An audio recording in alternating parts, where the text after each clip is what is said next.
구약성경 230쪽 민수기 20장 14절에서 21절 말씀 봉독할 때에 주께서 성경에 명하신 바를 따라 주의 말씀 잘 받는 표로 크게 아멘합니다. 봉독합니다. 모세가 가데스에서 에돔 왕에게 사신을 보내며 이르되 당신의 형제 이스라엘의 말에 우리가 당한 모든 고난을 당신도 아시거니와 우리 조상들이 애굽으로 내려갔으므로 우리가 애굽에 오래 거주하였더니 애굽인이 우리 조상들과 우리를 학대하였으므로 우리가 여호와께 부르짖었더니 우리 소리를 들으시고 천사를 보내사 우리를 애굽에서 인도하여 내셨나이다. 이제 우리가 당신의 변방 모퉁이 한 성읍 가데스에 있사오니 청하건대 우리에게 당신의 땅을 지나가게 하소서. 우리가 밭으로나 포도원으로 지나가지 아니하고 우물물도 마시지 아니하고 왕의 큰 길로만 지나가고 당신의 지경에서 나가기까지 왼쪽으로나 오른쪽으로나 치우치지 아니하리다 한다고 하라 하였더니 에돔 왕이 대답하되 너는 우리 가운데로 지나가지 못하리라.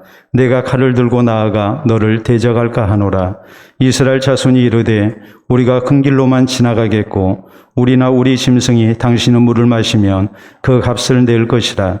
우리가 도보로 지나갈 뿐인즉 아무 일도 없으리이다 하나 그는 이르되 너는 지나가지 못하리라 하고 에돔 왕이 많은 백성을 거느리고 나와서 강한 손으로 막으니 에돔 왕이 이같이 이스라엘이 그의 영토로 지나감을 용납하지 아니하므로 이스라엘이 그들에게서 돌이키니라. 아멘.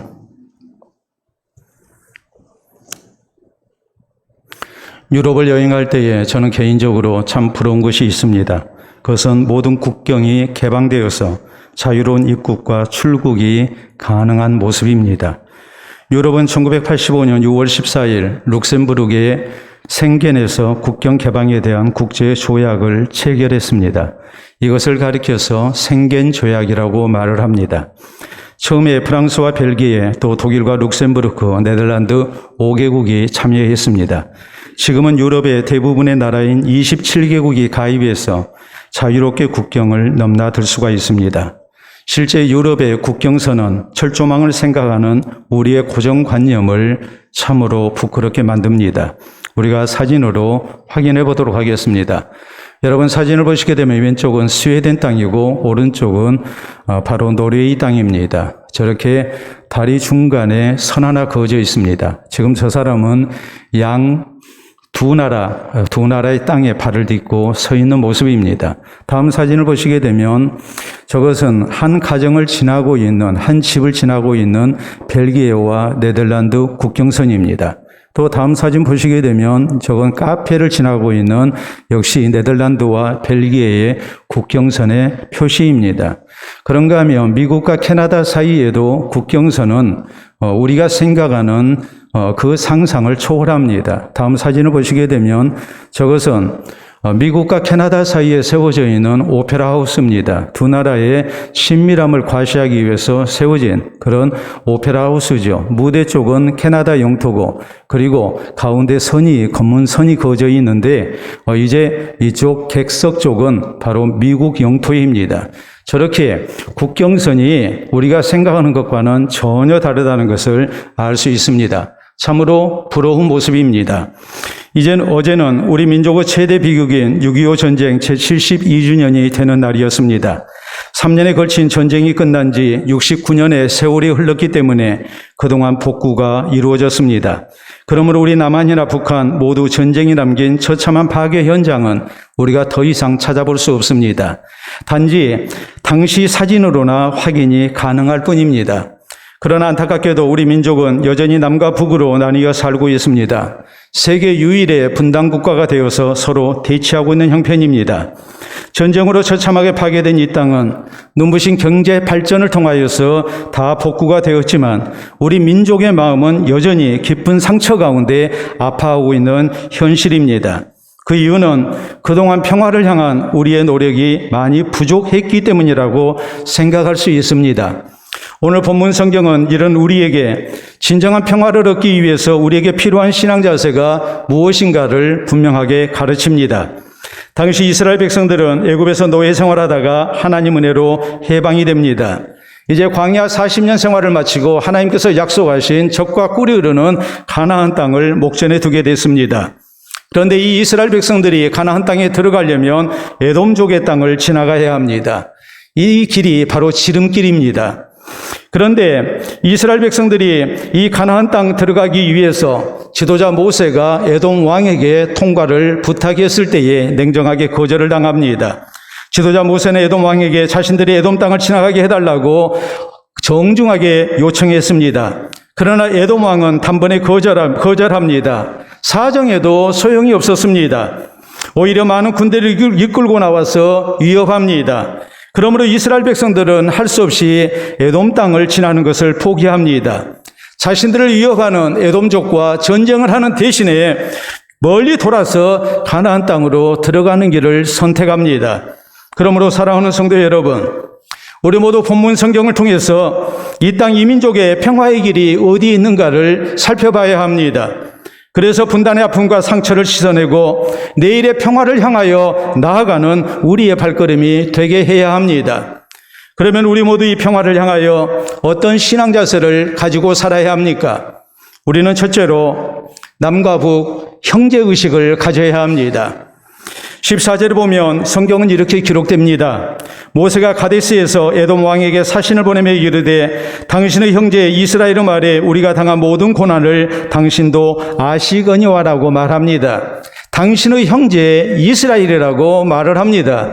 이 말은 사실입니다. 왜냐하면 이스라엘의 조상은 바로 야곱이요, 그리고 에돔의 조상은 에서이기 때문입니다. 야곱과 에서는 아브라함의 아들인 이삭이 하나님께 얻은 쌍둥이 형제입니다. 그렇기 때문에 저희의 자손인 이스라엘과 에돔족은 남남이 아니라는 말이요, 저희는 형제이기 때문에 모세는 이 형제의 의식을 가지고 에돔 왕에게 이제 에돔 땅을 지나가게 해달라고 이렇게 부탁을 한 것입니다. 모세는 이스라엘과 에돔족은 절대 남이 아니라고 생각했습니다. 형제라고 생각했습니다. 그러므로 무력을 통해서 지나가는 것을 선택하기보다는 정중하게 사신을 보내서 이제 당신들의 형제들이 이 땅을 지나가기를 원하니 제발 좀 허락을 해달라고 이렇게 정중하게 간청을 했던 것입니다. 15절에 보면 우리 조상들이 애굽으로 내려갔으므로 우리가 애굽에 오래 거주하였더니 애굽인이 우리 조상들과 우리를 학대하였으므로 16절 17절에 우리가 여호와께 부르짖었더니 우리 소리를 들으시고 천사를 보내사 우리를 애굽에서 인도하여 내셨나이다. 이제 우리가 당신의 변방 모퉁이 한 성읍 가데스에 있사오니 청하건대 우리에게 당신의 땅을 지나가게 하소서. 우리가 밭으로나 포도원으로 지나가지 아니하고 우물물도 마시지 아니하고 왕의 큰 길로만 지나가고 당신의 지경에서 나가기까지 왼쪽으로나 오른쪽으로나 치우치지 아니하리다 한다고 하라 하였더니라고 말합니다. 모세가 에돔 왕에게 사신을 보내서 자신들이 에돔 땅을 지나갈 수 있도록 허락해달라고 간청할 때에 지난 역사 속에서 자기 민족이 얼마나 큰 고생을 했는지, 또 이 고생 속에서 하나님을 향해 부르짖었을 때 하나님의 기적적인 구원이 있어서 저희가 해방됐음을 말하고 이제 저희를 도와달라고 이렇게 정중하게 부탁하고 있는 겁니다. 제발 우리가 에돔이 한 형제인 것을 기억하고 아무런 피해를 입히지 않고 지나갈 테니 허락만 해달라고 이렇게 부탁을 했습니다. 그 이유가 무엇일까요? 우리가 신명기 2장 4절 이하에 보면 하나님께서 이스라엘 백성들에게 가나안 땅을 약속하십니다. 이때 하나님께서는 이런 말씀을 하십니다. 너희 동족 에서의 자손이 사는 땅은 제해했다. 그리고 모압과 암몬족 속의 땅도 주지 않겠다고 말합니다. 여기 에서의 자손이 바로 다름이 아닌 이스라엘의 형제인 에돔족입니다. 하나님께서는 왜 이 땅을 주시지 아니했는가? 거기에 대해서 말씀하십니다. 그들은 너희의 동족이기 때문이다. 조상들이 한 형제고 가족이었기 때문에 이들의 땅을 정복해서는 안 된다고 분명하게 말씀하십니다. 그 땅을 차지하기 위해서 저희와 다툰달지 혹은 그 땅을 침범한달지 저희를 괴롭히는 일이 있어서는 안 된다고 하나님께서는 분명하게 명령하셨습니다. 그러므로 모세는 저희와 싸우는 대신에 우리가 한 형제인 것을 이렇게 강조하면서 제발 좀 지나가게만 해달라고, 피해를 입히지 않겠노라고 이렇게 정중하게 요청을 한 것입니다. 오늘 우리가 남과 북 사이의 평화를 이루기 위해서 우리에게 무엇이 필요한가를 우리는 먼저 생각해야 합니다. 그것은 형제의식입니다. 우리가 한 민족, 한 뿌리인 것을 잊지 말아야 합니다. 그리고 우리는 적대의식 대신에 형제의식을 가지고 우리가 싸우는 대신에 평화를 향해 나아가는 한 민족이 되어야 됩니다. 우리가 성경에 보면 평화를 향하여 나아가고자 할 때에 형제의식이 얼마나 우리에게 필요한 일이고 꼭 있어야 할 요소인가를 성경은 이렇게 말씀하십니다. 우리가 역대하 28장 8절 이하에 있는 말씀을 보면 당시 이스라엘이 남유다와 북이스라엘로 서로 나뉘어져 있었는데 이 두 나라 사이에 전쟁이 일어납니다. 이 전쟁에서 북이스라엘군이 압도적인 승리를 거두게 됩니다. 그래서 남유다의 포로 20만 명과 또 많은 재물을 노래하기 위해서 이제 북이스라엘로 돌아갑니다. 이때 하나님께서 선지자 오뎃을 시켜서 북이스라엘의 군대를 막아서서 하나님의 말씀을 선포하게 하십니다. 지금 이스라엘의 행위가 하나님 앞에 큰 범죄인 것을 외치게 하십니다. 그때 이렇게 말씀을 하게 했습니다. 그런즉 너희는 내 말을 듣고 너희 형제들 중에서 사로잡아온 포로를 놓아 돌아가게 하라. 여호와의 진노가 너희에게 임박하였느니라라고 말합니다. 포로를 잡았습니다. 그런데 하나님은 포로라고 말씀하지 않습니다. 너희 형제라고 말씀하십니다. 너희 형제를 돌려보내라고 하나님은 말씀하십니다. 그러므로 북이스라엘은 전쟁에서 승리해서 20만이라는 포로를 이렇게 잡았지만은 저희를 노예로 삼기 위해서 끌고 가지만 하나님께서 돌려보내라고 하시니까 이 형제들을 다 돌려보냅니다. 그런데 그냥 돌려보내지 않았습니다. 옷을 입히고 신발을 신기고 그리고 먹이고 마시게 했습니다.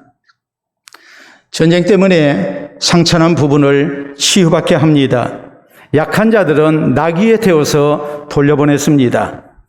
어쩔 수 없이 전쟁했습니다. 그러나 한 형제인 것을 잊어서는 안 됨을 하나님께서 말씀하신 겁니다.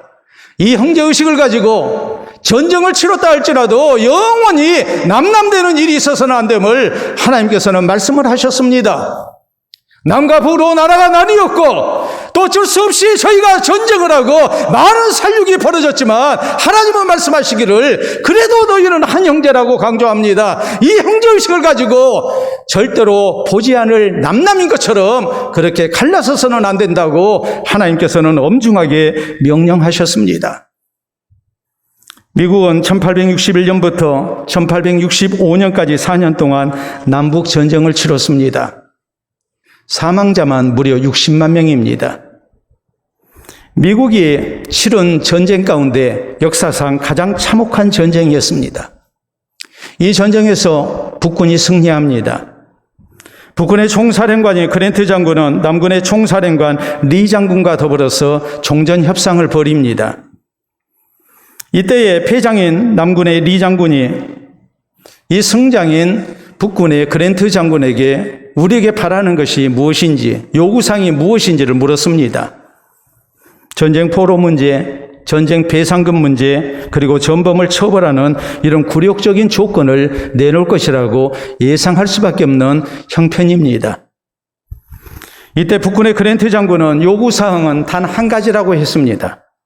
그리고 이렇게 말합니다. 모두 당신들의 고향으로 돌아가시오. 먼 길이니 타던 말도 그냥 가져가시오. 돌아가는데 필요한 양식은 우리가 어떻게든 준비해 보겠소라고 말합니다. 단 하나의 요구 조건이었지만 너무나도 관대했습니다.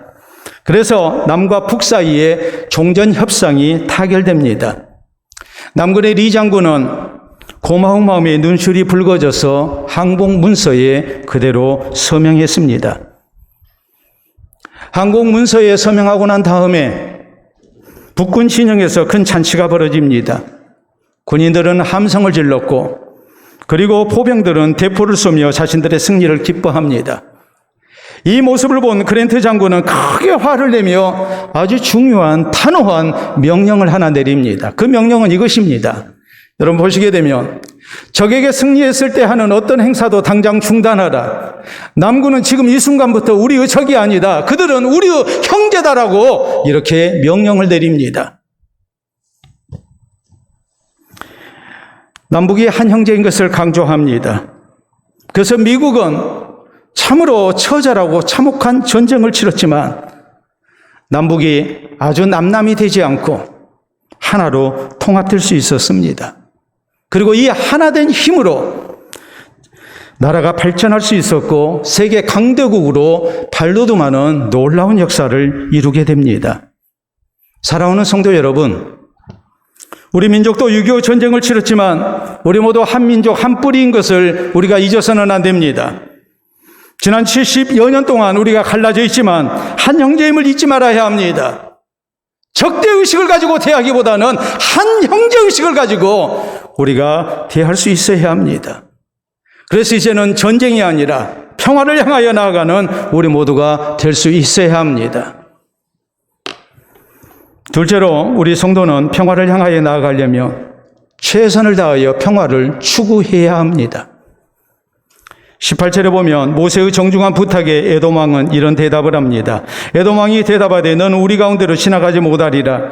내가 칼을 들고 나아가 너를 대적할까 하노라라고 말합니다. 한 형제인 것을 강조하면서 아주 정중하게 부탁했음에도 불구하고 아주 모욕적인 대답이 돌아온 겁니다. 적대적인 말이었습니다. 참을 수가 없는 언사입니다. 그러나 19절에 보면 이스라엘 자손이 이르되 우리가 큰 길로만 지나가겠고 우리나 우리 짐승이 당신의 물을 마시면 그 값을 낼 것이라. 우리가 도보로 지나갈 뿐인즉 아무 일도 없으리이다 하나라고 했습니다. 꼭 참고 다시 한번 정중하게 요청합니다. 모든 자존심과 분노를 내려놓습니다. 그리고 상대방의 호의를 바라면서 최선을 다해 사정합니다. 최선을 다해서 평화를 추구한 겁니다. 오늘 우리가 이 사실을 잊지 말아야 합니다. 평화는 저절로 우리에게 주어지지 않습니다. 저절로 평화는 우리에게 다가오지 않습니다.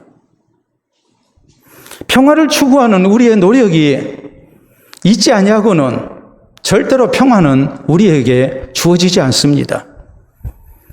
우리가 남북 간의 평화를 얻으려면 우리는 최선을 다해서 평화를 추구해야 합니다. 한쪽이 싫다 하더라도 우리 쪽에서 우리는 최선을 다하는 노력을 해야 합니다. 평화가 우리에게 있어서 가장 소중한 가치가 되어야 됩니다. 경제적인 이익을 우리가 포기하더라도 또 자존심을 희생해서라도 최선을 다해서 우리가 평화를 추구하는 자세가 우리에게 있어야 합니다. 그래야만이 평화를 우리가 얻을 수 있습니다. 상대가 기분 나쁘게 나온다고 우리가 기분 나쁘게 대응하면 결국은 전쟁이 일어날 수밖에 없습니다. 한쪽이 참아야 합니다. 평화를 위한 노력을 우리가 몇 배로 해야 합니다. 그래야 평화를 얻을 수 있습니다. 우리가 성경에 보면 다윗은 사울왕 때문에 얼마나 죽을 고생을 많이 했는지 모릅니다. 사울왕이 다윗을 자기의 왕위를 이어받는 경쟁자로 보고 다윗을 죽이려고 쫓아다닙니다. 이런 상황에서 다윗은 사울왕을 죽일 수 있는 기회를 얻었습니다. 그래도 사울왕 죽이지 않습니다. 한 번만이 아니라 두 번이나 사울왕을 살려줬습니다. 하나님께서 기름 부어 세우신 왕이기 때문에 사울왕을 죽이지 않습니다. 하나님께 모든 것을 맡깁니다. 하나님께서 이런 모든 진실을 아시고 하나님께서 재판장 되셔서 선악간에 우리 하나님의 뜻을 이루실 것을 다윗은 굳게 믿었습니다. 어떤 의미로 보자면 사울왕과 맞서 싸울 수 있음에도 불구하고 다윗은 싸우지 않고 도망만 다녔습니다.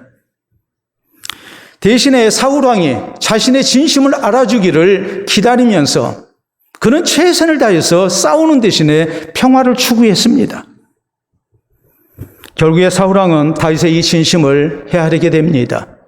그리고 이렇게 말합니다. 내 아들 다윗아, 내게 복이 있을지로다. 내가 큰 일을 행하겠고 반드시 승리를 얻으리라 축복합니다. 그래서 두 사람 사이에 더 이상 불미스러운 일이 생기지 않았습니다. 지난 2000년 김대중 대통령께서 노벨 평화상을 수상했습니다. 이것을 기념해서 목포시에서는 평화광장을 조성했습니다. 원래 1994년부터 조성하던 광장이었는데 2001년 완공이 됐을 때 원래 이름은 미관광장이라고 이름을 이렇게 지어놨지만 김대중 대통령이 준공되기 1년 전에 노벨 평화상을 수상했기 때문에 그것을 기념해서 평화광장이라고 이렇게 이름을 지었습니다. 이 목포 평화광장 주변에 베트남 쌀국수 전문 요리점이 있습니다. 우리 한번 보도록 하겠습니다. 여러분 보시게 되면 저 식당인데 저 식당의 상호가 이렇습니다. 여러분 보시게 되면 다음 사진 호아빈이라는 베트남 쌀국수 전문점이라는 그런 이제 표시가 되어 있습니다. 호아빈이라는 말은 베트남 말로 평화라는 말입니다. 목포에 있는 평화광장에 이렇게 호아빈 식당, 평화를 뜻하는 그런 이제 이름이 적힌 그런 식당이 생긴 것이죠. 그런데 베트남 전쟁 때 우리 국군은 미국의 요청으로 참전을 하게 됐고 그때 전쟁의 양상은 이런 식으로 전개됐습니다. 먼저 미군이 전투기와 대포를 통해서 폭격을 하고 난 다음에 우리 군인들을 투입했습니다. 그래서 베트남 사람들을 죽이게 했습니다. 1965년부터 8년간 4만여 명을 우리 국군이 베트남 사람들을 사살했습니다. 그런데 문제는 이 사람들이 군인들이 아니고 대부분이 노약자와 여인들이었습니다. 그래서 베트남 사람들은 우리 군인에 대한 원한이 굉장히 많았습니다. 미군보다도 우리 국군을 더욱 증오했습니다. 대한민국 군인들을 베트남 말로 따이한이라고 불렀습니다. 따이한이라는 말은 대한이라는 말을 베트남 말로 부르게 될 때에 따이한이 됩니다. 그래서 전국적으로 베트남 전역에 따이한 중호비가 세워졌습니다. 어떤 모습인지 우리가 한번 보도록 하겠습니다. 여러분 보시게 되면 저게 바로 따이한 중호비입니다. 거기에 이렇게 적어져 있습니다. 우리 국군들이 베트남 사람들에게 저지른 만행이 상세하게 기록이 되고 그리고 하늘에 가타을 제약 만대에 기억하리라라고 적어져 있습니다. 이게 베트남 도처에 100여 개나 세워져 있습니다. 참으로 마음 아픈 일입니다. 지난 2005년 우리나라의 가난한 예술인들이 베트남 푸엔성을 방문했습니다. 우리나라 군인들이 주둔했던 지역이고 전쟁 기간 동안 우리 군인에 의해서 1,800여 명이 학살을 당했던 양민들이 학살을 당했던 지역입니다. 그러므로 사제 겸 두 나라 사이의 평화를 위해서 방문했습니다. 너무나 가난한 마을이었습니다. 학교가 따로 있지 아니하고 교실도 없는 아이들이 나무 그늘에서 수업을 하고 있는 형편이었습니다. 그러므로 이들 예술인들이 성금을 모금을 했고 이 푸엔성에 초등학교를 지어줬습니다. 이게 2007년입니다. 그리고 이 학교 이름을 호아빈 초등학교라고 지었습니다. 평화 초등학교라는 말입니다. 우리가 사진을 한번 보도록 하겠습니다. 2007년에 세워진 저 아름다운 학교입니다. 그리고 준공식 때에 다음 사진을 보시게 되면 선생님들과 또 학생들 그리고 우리나라에서 간 사람들이 함께 어울려서 저렇게 사진 촬영을 했습니다. 전혀 다른 모습으로 변한 겁니다. 준공식 날 우리나라 기자가 이 호아빈 초등학교의 교장 선생님에게 물어봤습니다. 교실과 운동장, 길 포장과 조경까지 다 마쳤는데 어디가 가장 달라졌다고 생각합니까? 그럴 때에 이 호아빈 초등학교의 교장 선생님은 이런 대답을 하셨습니다. 우리의 마음이 달라진 것이 가장 크게 달라진 것입니다. 우리의 마음이 달라졌습니다. 따이안에 대한 증오심이 녹아내리는 그런 계기가 됐다는 말입니다. 사랑하는 성도 여러분, 우리 민족에게도 평화를 향한 최선의 노력이 있어야 합니다. 북한을 향해 우리는 열린 마음을 가져야 하고 어떻게든 대화를 해야 합니다.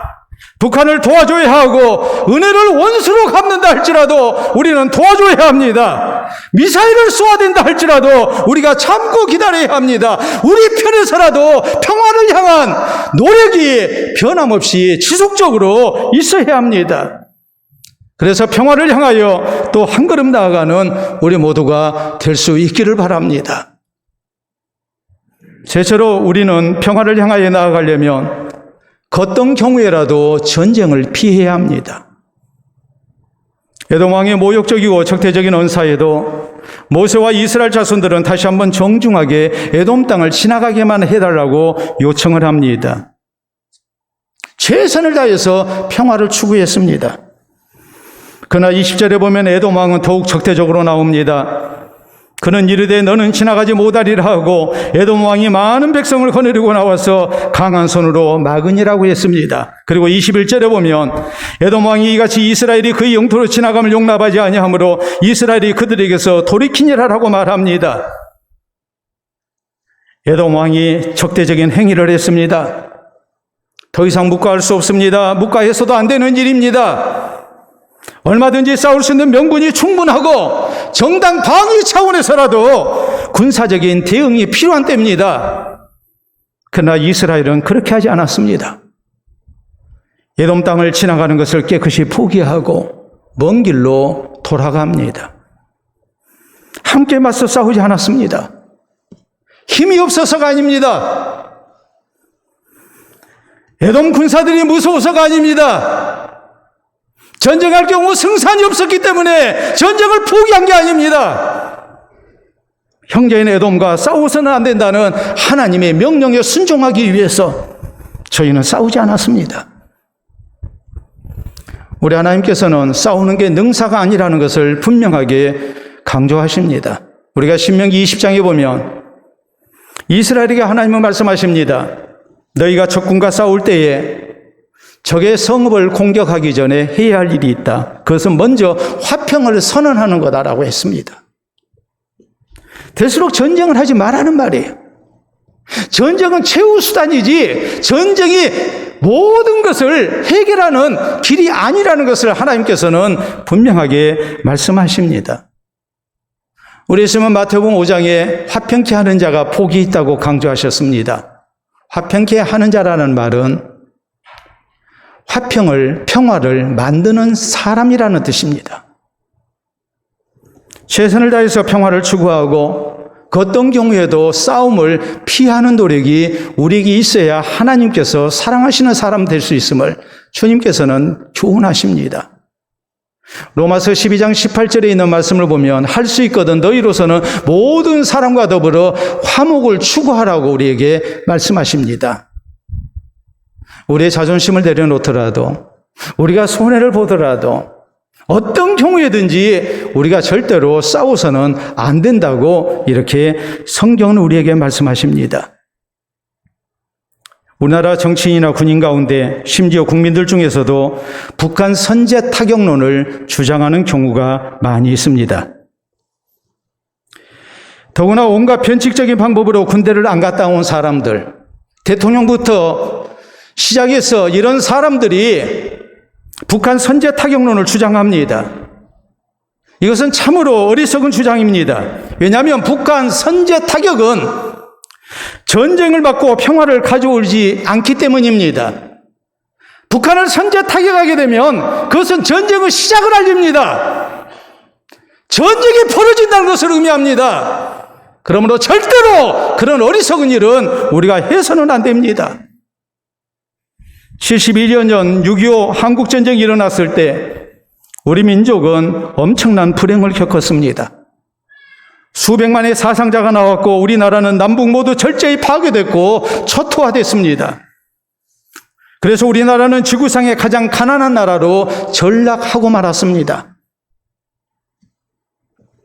그런데 1994년 여름 한반도 핵위기 사태가 벌어졌을 때에 미국은 북한의 영월 핵시설을 폭격할 계획을 세웁니다. 그래서 이 한반도에 전쟁의 위기가 찾아왔습니다. 근데 미국 국방부에서 예측을 했습니다. 전쟁이 일어나면 어떤 양상으로 전개되고 또 어느 정도의 피해가 날 것인가. 바로 이것이 유명한 페리 보고서입니다. 미국의 국방장관 페리가 추측이 돼서 한반도에서 전쟁이 일어날 경우에 어떤 결과가 나올 것인지를 예측한 보고서에 나오는 내용입니다. 거기에 보면 전쟁이 일어나면 90일 이내에 국군 사상자는 49만여 명으로 나왔습니다. 당시 국군 병력이 육해공 63만 명이었습니다. 그러므로 전쟁이 일어나면 국군 장병 대부분이 죽거나 다치게 됩니다. 뿐만 아니라 미군 전사자는 무려 10만 명으로 나왔습니다. 그러므로 김영삼 대통령이 강력하게 반대합니다. 그러자 당시 클린턴 미국 대통령이 카터 전 대통령을 특사로 북한에 파견하게 됐고 김일성과 회담한 가운데 전쟁을 극적으로 피한 역사가 있습니다. 분명한 사실이 무엇입니까? 우리 한반도에 다시 한번 전쟁이 일어난다면 그 피해는 상상을 초월할 거라는 거예요. 우리 민족이 당해야 하는 피해는 더 이상 감당이 안 되는 남북 모두 패자가 될 수밖에 없는 참으로 참혹한 결과가 나오게 된다는 것을 우리가 잊지 말아야 합니다. 사랑하는 성도 여러분, 이 말을 기억해야 합니다. 전쟁은 평화의 문제로부터의 비겁한 도망이다. 전쟁은 절대 평화의 수단이 아닙니다. 절대 해서는 안 됩니다. 나라의 지도자라면 절대로 이 땅에 전쟁이 일어나게 해서는 안 됩니다. 전쟁으로 해결하려고 하는 것은 평화의 의무를 유기한 것과 다를 바가 없습니다. 그건 국가 지도자로서 해야 할 말이 절대 아닌 것을 우리는 기억해야 하고 여기에 현혹돼서는 안 됩니다. 미국의 유명한 케네디 대통령은 이런 말을 했습니다. 인류가 전쟁을 끝내지 아니하면 전쟁이 인류를 끝낼 것이다. 인류가 전쟁을 끝내지 아니한다면 전쟁으로 인해서 인류는 망하게 될 것이라고 말합니다. 마찬가지로 우리 민족도 똑같습니다. 남북 간의 전쟁을 끝내지 않고 다시 제2의 6.25가 일어난다면 그 전쟁이 우리 민족을 끝내게 될 것입니다. 그러므로 그 어떤 경우에도 전쟁은 피해야 합니다. 다시는 이 땅에 전쟁이 있어서는 안 됩니다. 특히 우리 그리스도인들은 전쟁하자는 말 해서는 안 됩니다. 그런 말에 동조해서도 안 됩니다. 전쟁을 절대적으로 우리는 반대해야 합니다. 그래서 이 땅의 평화를 위하여 앞장설 수 있는 교회가 우리 모두가 될 수 있기를 바랍니다. 미국의 수도인 워싱턴에는 6.25 한국전쟁 추모 공원이 있습니다. 1995년 7월 한국전쟁 45주년을 기념해서 건립된 추모 공원입니다. 이 추모 공원에 조각가 프랭크 게일로드의 유명한 작품이 있습니다. 군인들의 비오신 판초를 입고 전투 대용으로 행군하는 미군 병사 19명의 조각상이 있는 겁니다. 이 19명의 모습은 바로 옆에 있는 대리석 벽에 반사되어 비친 19명과 함께 우리나라의 38선을 상징합니다. 우리가 사진으로 보도록 합니다.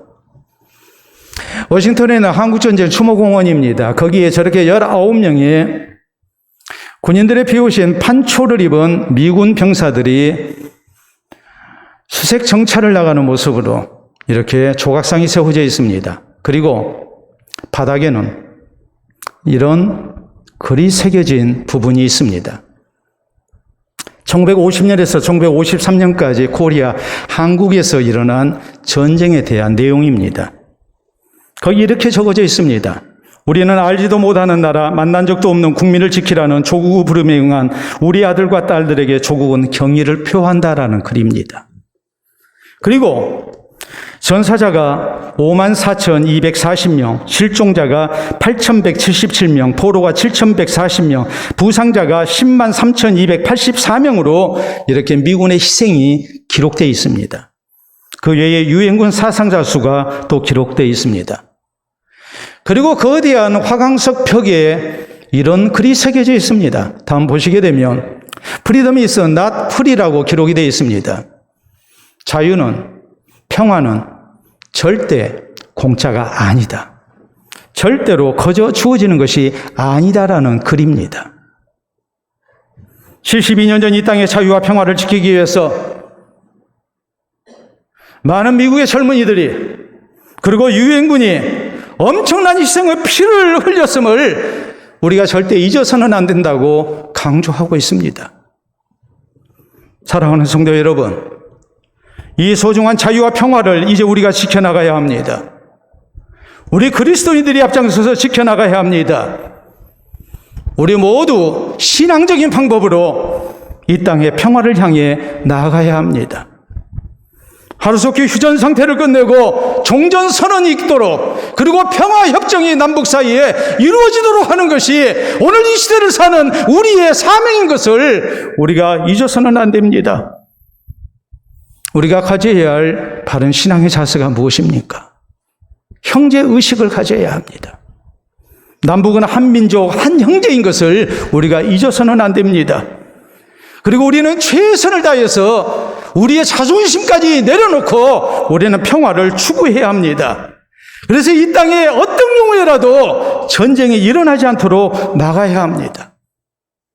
그래서 이 땅에 전쟁의 위협이 사라지고 하나님께 주시는 평화가 임하는 아름다운 은혜가 속히 임하도록 우리 모두 기도하며 또 이를 위해서 앞장서는 은혜가 충만하시기를 우리 주님의 이름으로 축원합니다. 우리 함께 기도합니다. 말 그대로 전쟁은 얘들의 장난이 아닙니다. 전쟁이 일어나면 우리 민족은 망합니다.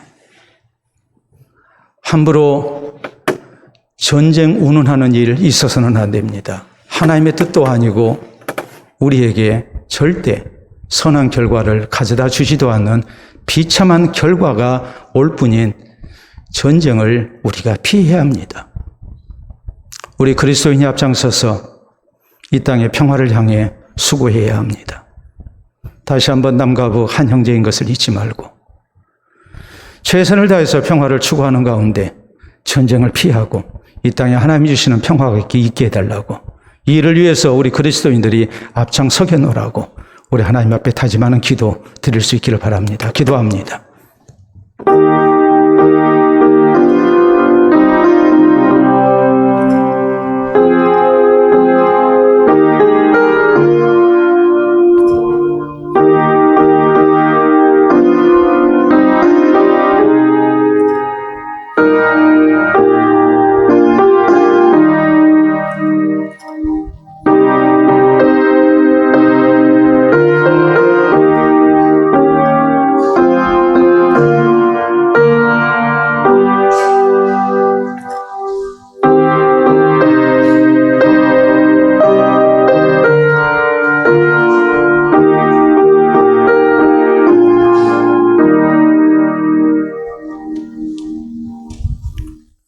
이 시간도 살아계신 우리 아버지 은혜를 진심으로 감사합니다.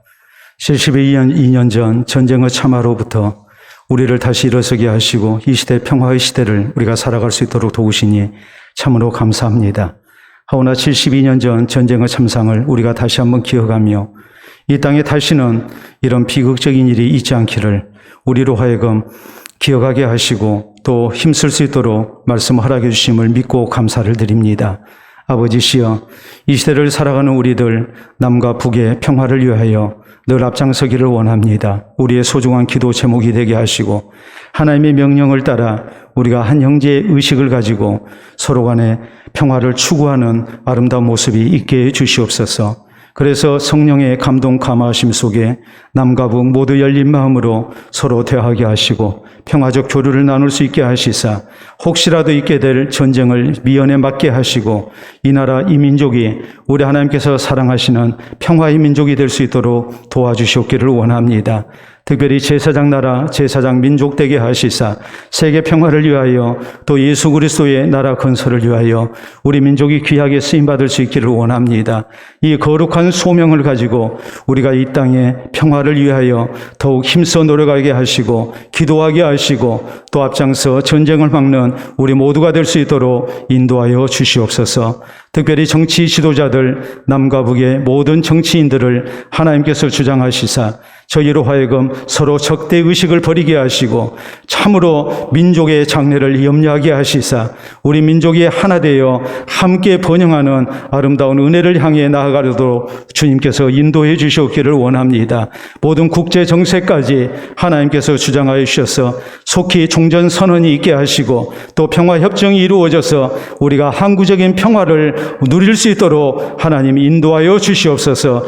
이 모든 것이 하나님의 베푸신 은혜 아니고는 불가능함을 우리가 고백하오니 우리 그리스도인들의 기도와 앞장선 헌신을 통하여 이 땅에 하나님이 주시는 평화가 이루어지게 하여 주시옵소서. 감사하며 예수님 이름으로 기도하옵나이다. 아멘.